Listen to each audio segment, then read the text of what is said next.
भारत के नक्शे पर एक जगह है जो देखने में तो बस एक पतली सी लकीर लगती है, लेकिन इसकी अहमियत इतनी बड़ी है कि बरसों से दुनिया के सबसे बड़े रक्षा विशेषज्ञ इसी को लेकर बेचैन रहे हैं। महज 22 किलोमीटर चौड़ा एक रास्ता जिसे पूरी दुनिया चिकन नेक के नाम से जानती है। डर हमेशा यही रहा है कि अगर चीन ने अपनी सेना को जरा सा भी आगे बढ़ाया तो वह इस पतली गर्दन को दबोचकर भारत के पूर्वोत्तर के 7 राज्यों को देश के बाकी हिस्से से काट सकता है। यही वो नाजुक रग है जिस पर दुश्मनों की निगाहें गिद्ध की तरह जमी रहती हैं। लेकिन दोस्तों, जब दुनिया चैन की नींद सो रही थी तब भारत के रणनीतिकार खामोशी से एक ऐसा मास्टर स्ट्रोक खेल चुके थे जिसने इस डर को हमेशा के लिए इतिहास बना दिया। यह कहानी किसी एक मिसाइल या एक टैंक की नहीं है, यह कहानी है रातों रात जमीन से उगे 3 ऐसे विशालकाय किलों की जिन्होंने भारत के ईस्टर्न फ्रंट का पूरा समीकरण ही बदल दिया। जो इलाका कल तक हमारी कमजोरी माना जाता था वही आज भारतीय सेना का सबसे खतरनाक किलिंग जोन बन चुका है।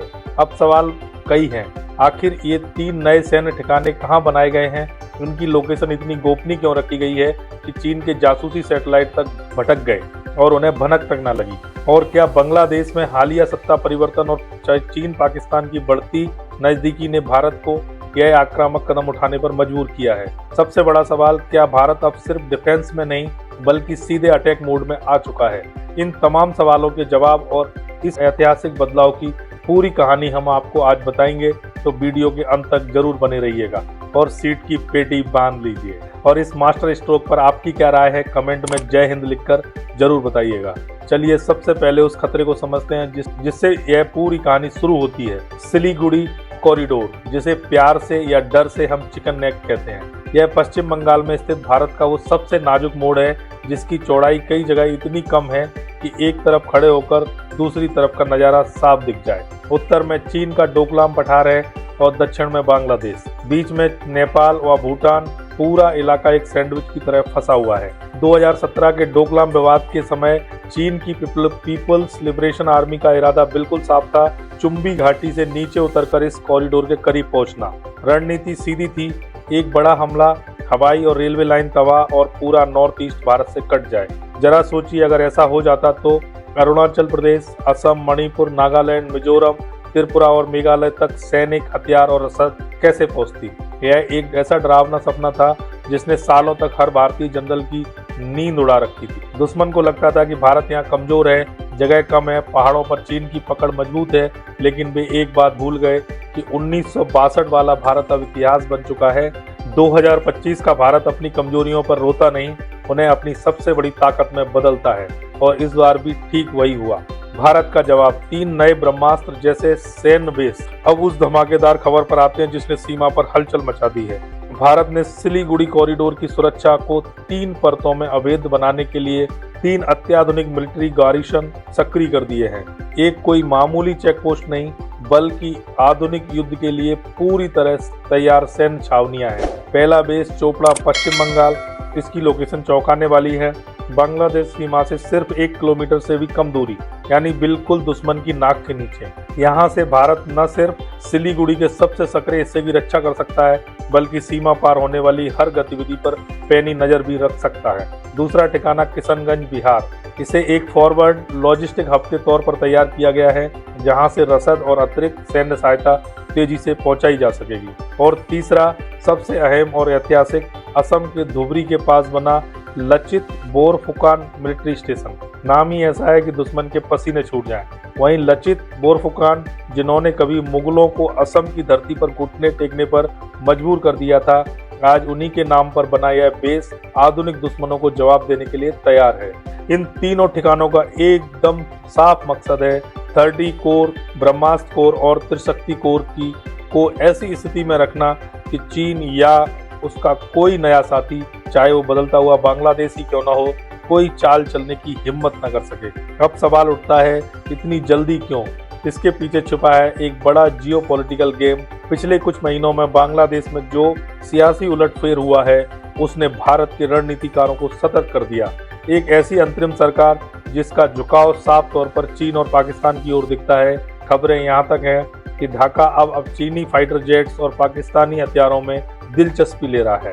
जो सीमा कभी शांत मानी जाती थी, जहां दोस्ती का भरोसा था, वहां अब चीन पाकिस्तान की जुगलबंदी का साया मंडरा रहा है।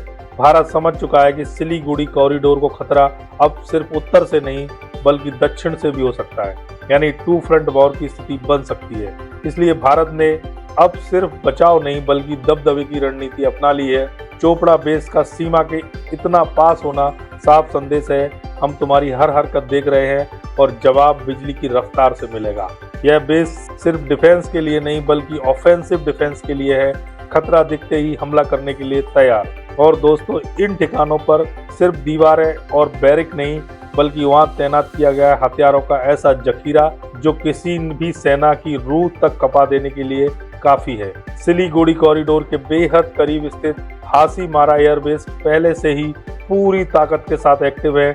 यहीं से भारतीय वायुसेना के सबसे एडवांस राफेल फाइटर जेट्स यानी स्क्वाड्रन 101 फाल्कन्स लगातार गर्जना कर रहे हैं। ये राफेल जेट्स लंबी दूरी की मेटियोर और स्कैल्प मिसाइलों से लैस है, जिनकी सबसे बड़ी खासियत यह है कि दुश्मन की सीमा में घुसे बिना ही उसके बंकरों और ठिकानों को तबाह किया जा सकता है। लेकिन दोस्तों, असली कहर तो जमीन पर की गई तैयारी में छिपा है।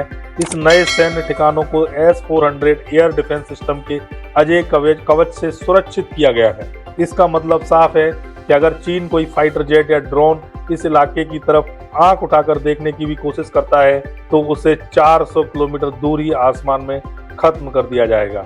इसके साथ ही Akash NG new generation missile system और MRSMA यानी medium range surface to air missile की कई परतें बिछाई गई हैं। और सबसे घातक कदम यहाँ ब्रह्मोस मिसाइल रेजिमेंट की तैनाती। ब्रह्मोस दुनिया की सबसे तेज सुपरसोनिक क्रूज मिसाइल, जिसका आज तक चीन भी कोई पुख्ता जवाब नहीं ढूंढ पाया है। ये मिसाइलें पहाड़ों में छिपे चीनी ठिकानों को पिन पॉइंट एक्यूरेसी के साथ निशाना बना सकती हैं। मतलब बिल्कुल साफ है, भारत ने चिकन नेक को अब तक एक ऐसे आयरन डोम में बदल दिया है जिसे भेद पाना लगभग नामुमकिन है। ड्रोन वारफेयर और तीसरी आंख। दोस्तों, 2025 का युद्ध अब सिर्फ बंदूकों और टैंकों से नहीं लड़ा जाता। आज की जंग टेक्नोलॉजी, डेटा और रियल टाइम इंटेलिजेंस की होती है और यहाँ भी भारत ने बढ़त हासिल कर ली है। इन नए बेसों पर खास तौर पर ड्रोन वारफेयर यूनिट्स की तैनाती की गई है। ऑपरेशन सिंदूर के बाद भारतीय सेना ने अपनी रणनीति में बड़ा बदलाव किया है। अब यहाँ अश्विनी प्लेटून्स तैनात हैं जो FPV फर्स्ट पर्सन व्यू और कामिकाजे ड्रोन से लैस है।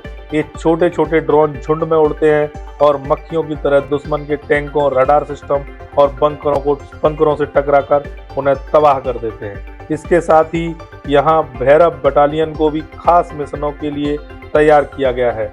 ऐसी यूनिट जो दुश्मन के इलाके में घुसकर सर्जिकल स्ट्राइक जैसी कार्रवाइयों को अंजाम देने में माहिर मानी जाती है। ड्रोन नेटवर्क को और मजबूत बनाते हैं भारत के हेरॉन मार्क II ड्रोन, जो 24 घंटे आसमान से निगरानी कर रहे हैं। इनमें लगे हाई एंड सेंसर घने कोहरे और रात के अंधेरे में भी दुश्मन की हीट सिग्नेचर को पकड़ लेते हैं।